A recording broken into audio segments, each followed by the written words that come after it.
avons une politique immobilière parce que nous avons voulu avoir une politique immobilière, à l'instar des politiques sectorielles de tous les autres compartiments de la maison.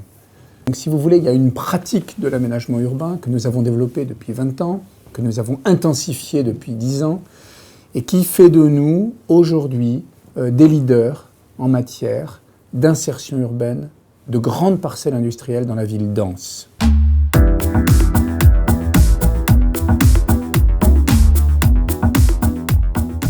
Notre action immobilière, notre politique immobilière, elle dispose de 4 leviers.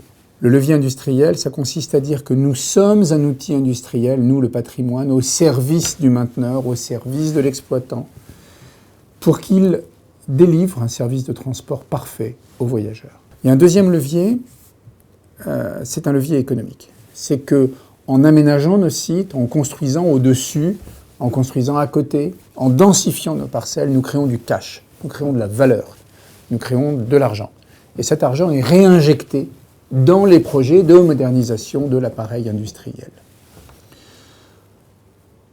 Globalement et vulgairement parlé, le haut essaye de payer le bas. Le troisième levier, c'est un levier politique.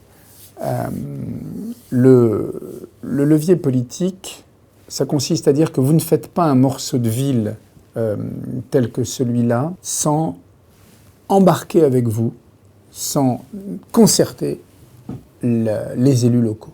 Le quatrième levier, évidemment, c'est un levier social, c'est-à-dire que la valorisation de nos sites se fait principalement par du logement. Nous avons demandé dans les différentes collectivités où nous travaillons à ce que les logements produits soient dédiés à 50% à du logement social.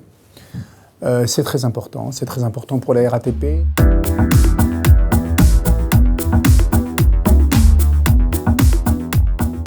Il est clair que la politique immobilière de la RATP doit s'inscrire dans ce récit d'une relation tout à fait particulière entre un transporteur et la collectivité qu'il dessert. Comment on la voit, la ville? Puisqu'on dit « demandez-nous la ville » dans notre adresse aux collectivités locales et aux voyageurs. Alors la ville, on la voit de 4 ou 5 façons différentes. D'abord, on la voit dense.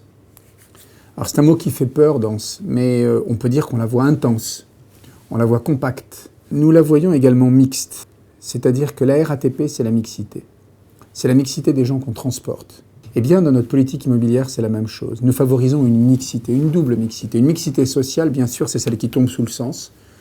50% de logements sociaux, je vous l'ai dit tout à l'heure, 50% de logements privés, mais également une mixité fonctionnelle. C'est-à-dire que sur nos parcelles que nous développons, nous avons de l'industrie, nous avons du commerce, nous avons du logement, nous avons des crèches, nous avons des collèges, nous avons donc une mixité de fonctions. Une ville pérenne. Alors, pérenne, ça veut dire quoi?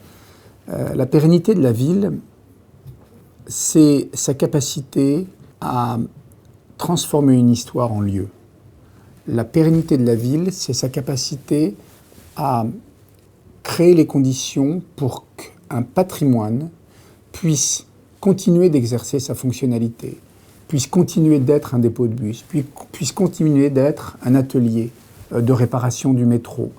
Le quatrième item, évidemment, c'est la civilité. Notre politique, notre relation à la ville, notre vision de la ville évidemment, doit être empreinte de civilité. Ça veut dire que dans l'écriture de la ville, nous associons les parties prenantes. Nous associons les riverains par des concertations permanentes.